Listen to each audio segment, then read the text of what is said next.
Hi, I'm Zibby Owens, and you're listening to Moms Don't Have Time to Read Books. This 30-minute podcast features a new author interviewed by me every single day, 365 days a year, for about 30 minutes. I am also the publisher for Zibby Books, which publishes 12 books a year in fiction and memoir. Our books are already out now. You can check it out on zibbybooks.com. And we have a magazine called Zibby Mag, where we have lots of wonderful essays and lifestyle features. That's at zibbymag.com. We have classes at zibbyclasses.com. And I recently opened a bookstore in LA called Zibby's Bookshop at 1113 Montana Avenue at 11th Street in Santa Monica. I hope that you are able to enjoy some of our other offerings. But this here podcast is the basis of all of it and started in 2018. And no matter what I do, this is basically my favorite thing. Enjoy.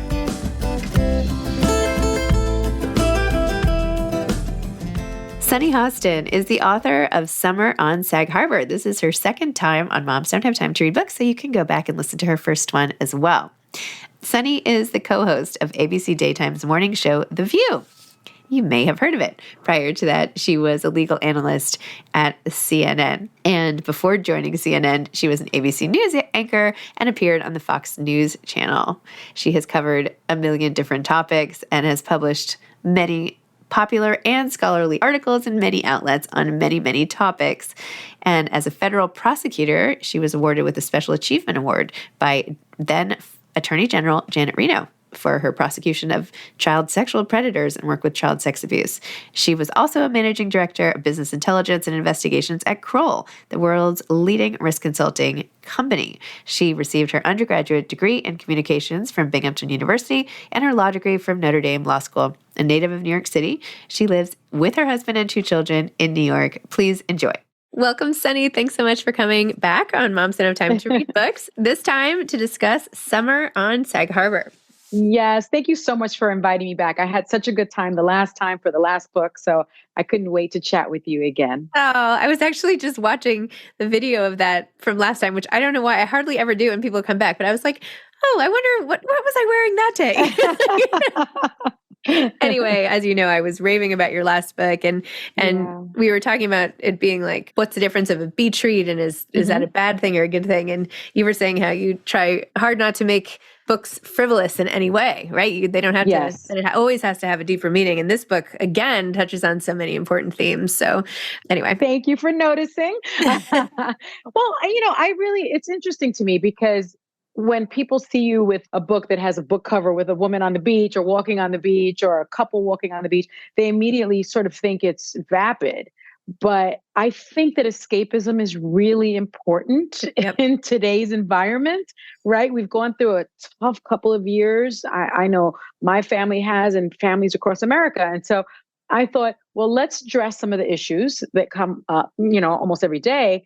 But also we can do it in a fun way, in an elegant way, in an elevated way, and still reach the issues that I like to reach. So this book, of course, does the same thing in a sense that I'm celebrating a community that I don't think a lot of people know about. And also just continuing the journey of one of the characters and discussing things like gentrification and colorism and infidelity and different types of relationships that people have, marriages that are different, that kind of thing.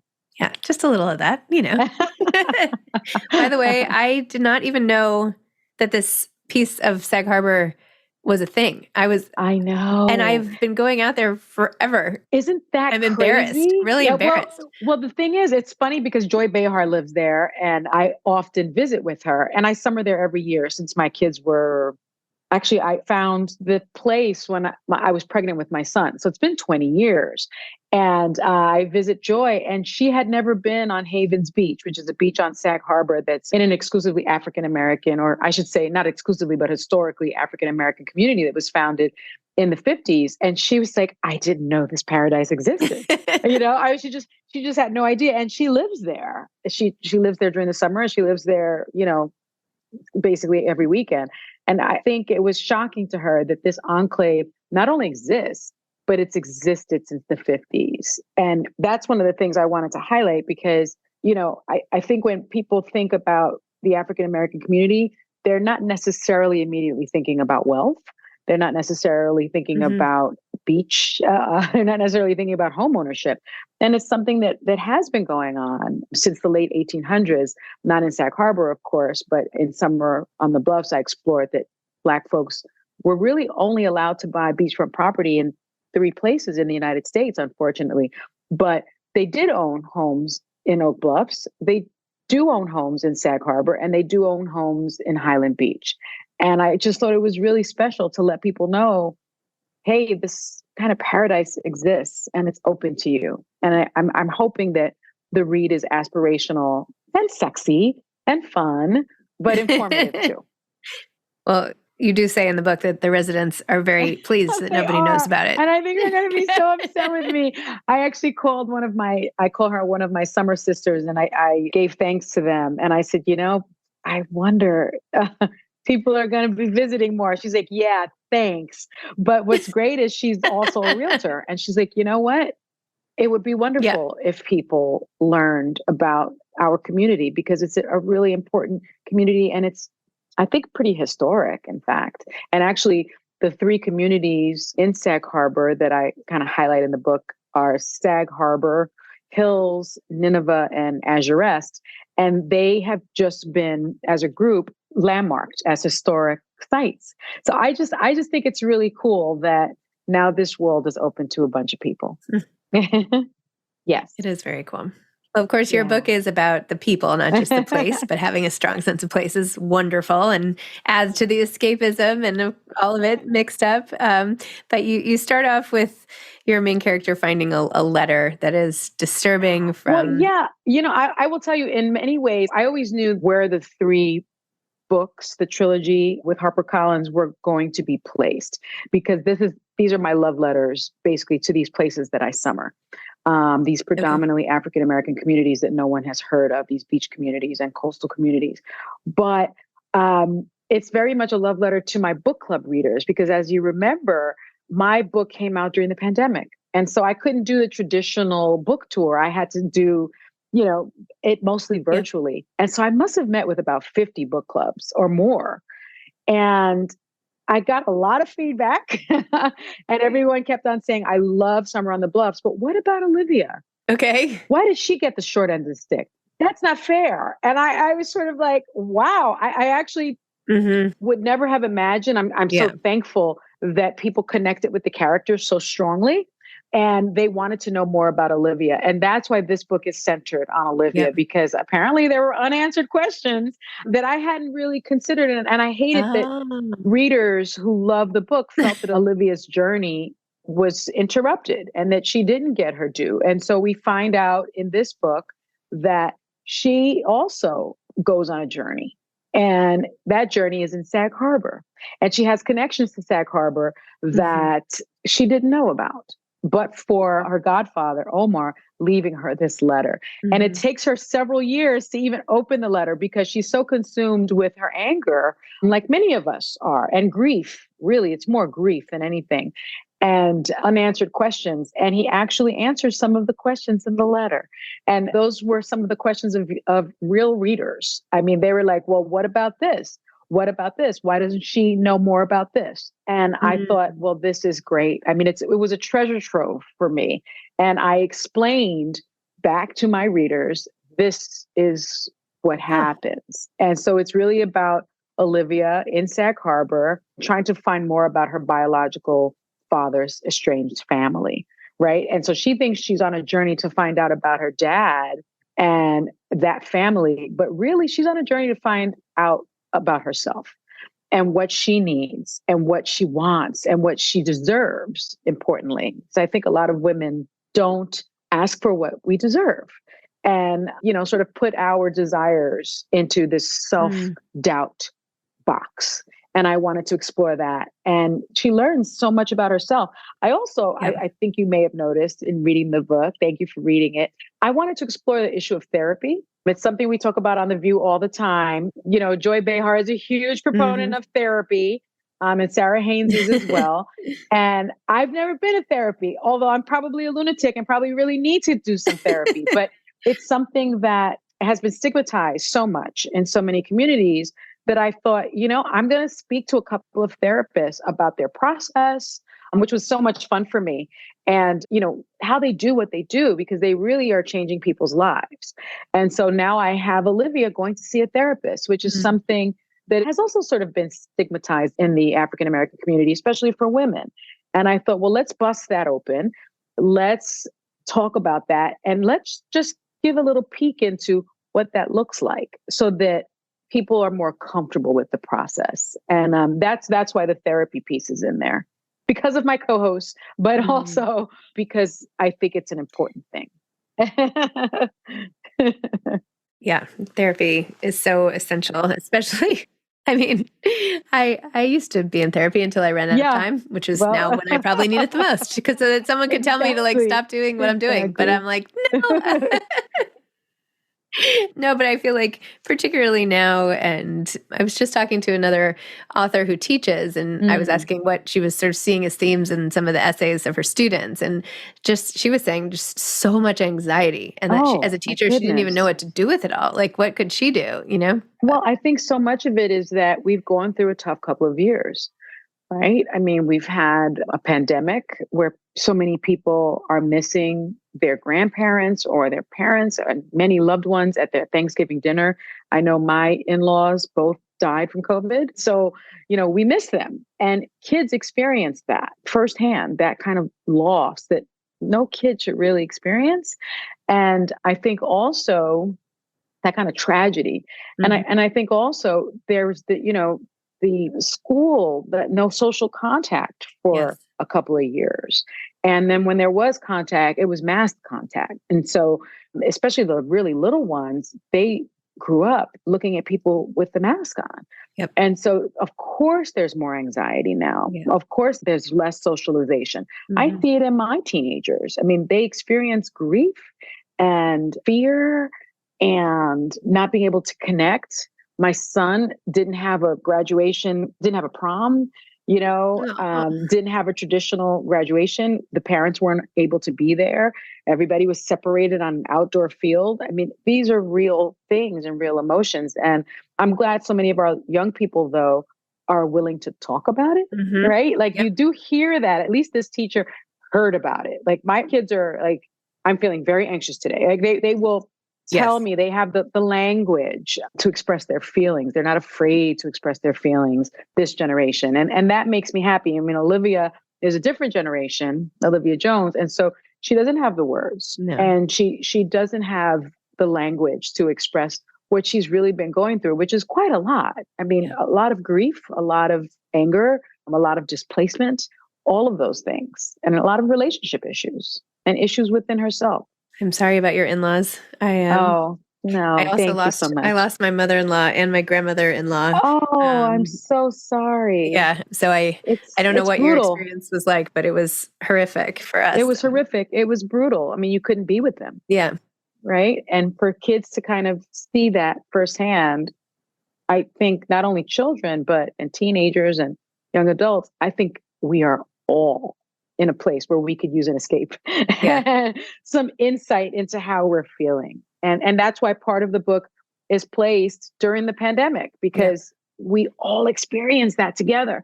Yeah. And I think in many ways in this new book, you see that we came together as a community. We helped each other. Yep. We loved on each other. And we can't forget that part, which is why I wrote to it, because there was a lot of love in New York, which was one of the places that was hit the hardest. Yep. It was remarkable to me because New Yorkers are typically, like a little hard-nosed, and they were giving, clapping at a certain time every day to first responders. My husband, who was one of them, would be at the hospital and would hear these cheers for him and for his staff. And that was pretty amazing, I think. Yep. And I think we adapted to it. Thank God for Zoom. And we were having cocktail parties on Zoom and still connect with our neighbors. And I go into that in the book. And we lost so many of our elders and the history there. And I wanted to explore that. I was all in my feelings as I was writing because I was like, I know people will connect with this experience because we lived it.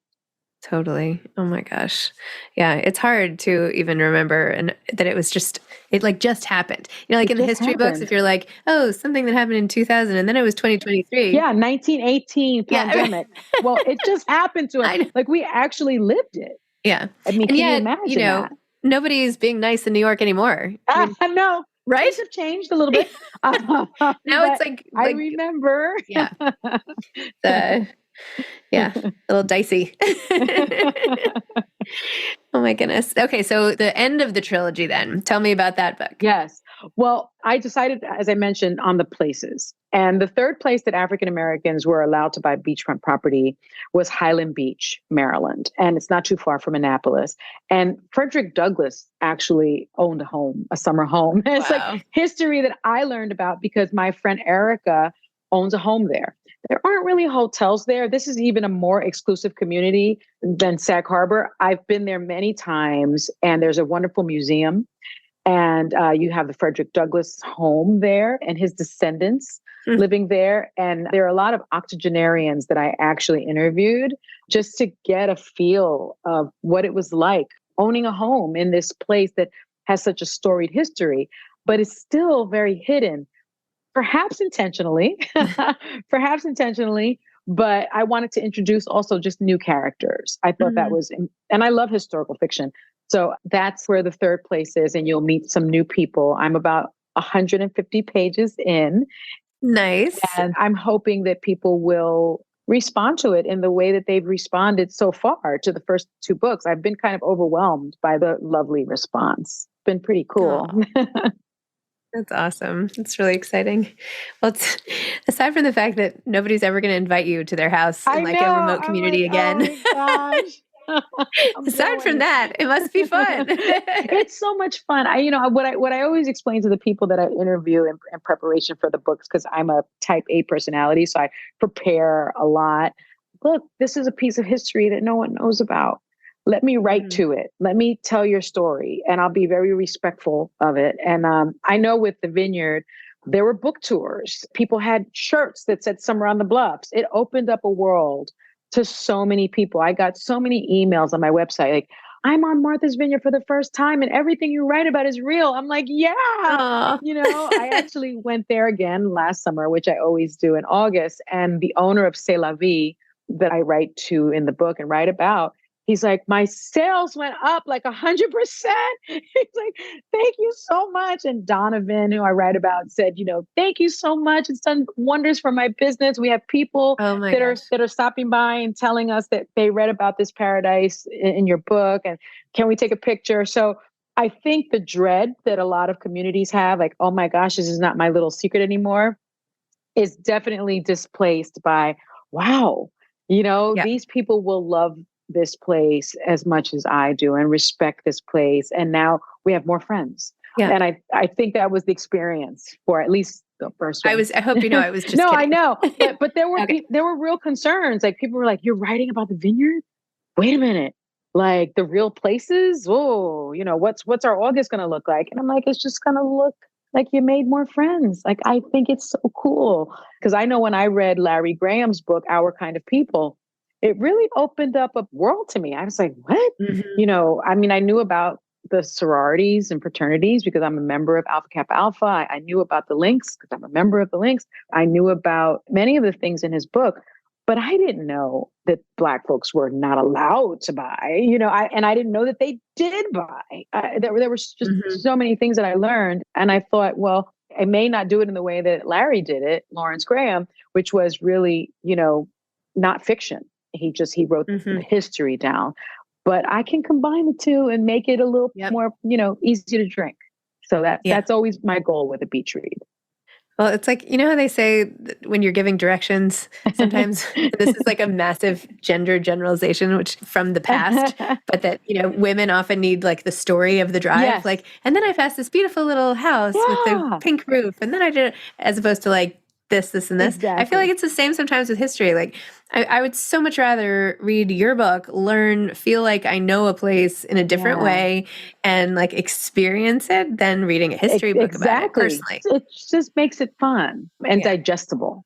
And that's my goal with all of my writing, to elevate it a little bit to teach a little bit, not to be the professor, but to teach a little history and also a little romance. Like Joy says, you always got to have sex. I'm like, I guess you do have to have sex.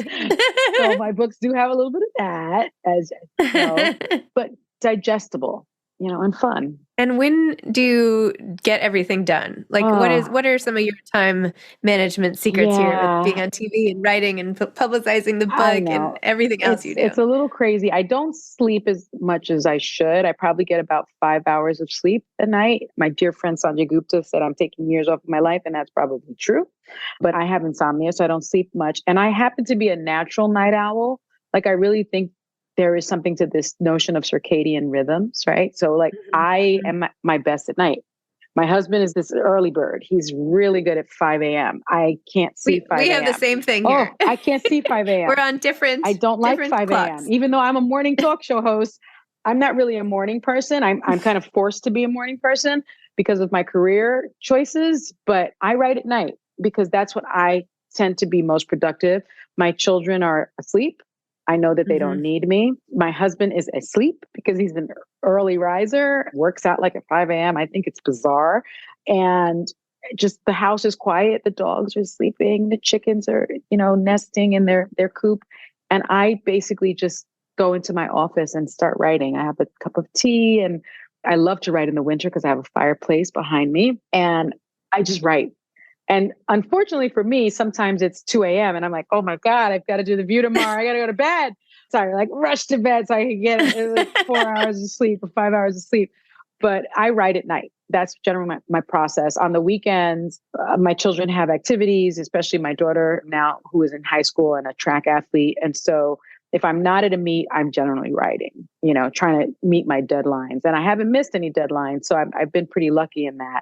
But I feel very productive late at night. Like, it's so quiet and peaceful, and I could just get into my head. I need a lot of quiet to write. Some people can do a lot of things at the same time, but I certainly can't write that way. I don't have the creative juices when I have distraction. I'm the same way. But I'm the morning type of person. Yeah. I know. This morning I got up so early with my dog, and I was like, okay, it's 5 o'clock and the dog's up and the kids are asleep. I was like, I could write, or I could email, or I could like spend the 2 hours that I've been putting off these camp forms that I've been due for like, I'm like, and I've got like 600 emails, like they're due. The health form is due May 1st. I know. Yeah, I know. I'm like the waivers and the this, and I'm like, why do they do this to us? I'm like, I'm going to get it done. I promise. I'm going to get my book done. Yeah. Oh my gosh. Okay. So what advice do you have for aspiring authors? I think my advice is that you should write what you know. And if there is a book, this is Toni Morrison's advice, but I took it seriously. If there's a book you want to read, but you can't find it, then you should write it. I really think there are less authors because of the fear, certainly of rejection. I still fear like, oh my gosh, how's this book going to be received? Even though the first was a New York Times bestseller, which shocked the heck out of me. So I'm still scared about how it will be received. And I think that everyone has a story in them and different experiences. And I want to read about those different experiences. I'm surprised more people don't write fiction because some of us dream so vividly. There are so many jewels and gems there. My advice is to go for it. Most importantly, if there is something that you want to read and it's not out there, then that's your story. And you write to what you know, for sure. And marry someone who's on a different circadian rhythm. Yes. Because then you can write in peace. Yeah. Otherwise, you'll never have time. Anyway. Okay, Sunny, thank you so much. Thanks for coming back on Moms Don't Have Time to Read Books. And I have no doubt this will be a huge success as well. Congratulations. Thank you. Thank you so much. All right. Take care. Take care. Bye. Thanks for listening to this episode of Moms Don't Have Time to Read Books. Don't forget to follow me on Instagram at Zibby Owens and at Moms Don't Have Time to Read Books. Also sign up for my newsletter at zibbyowens.com and sign up for my virtual book club and meet lots of authors on Zoom every other week. Thanks so much to Steve and Ryan at Texture Sound for the sound editing. And thank you to Morning Moon Productions for providing this fantastic intro and outro music.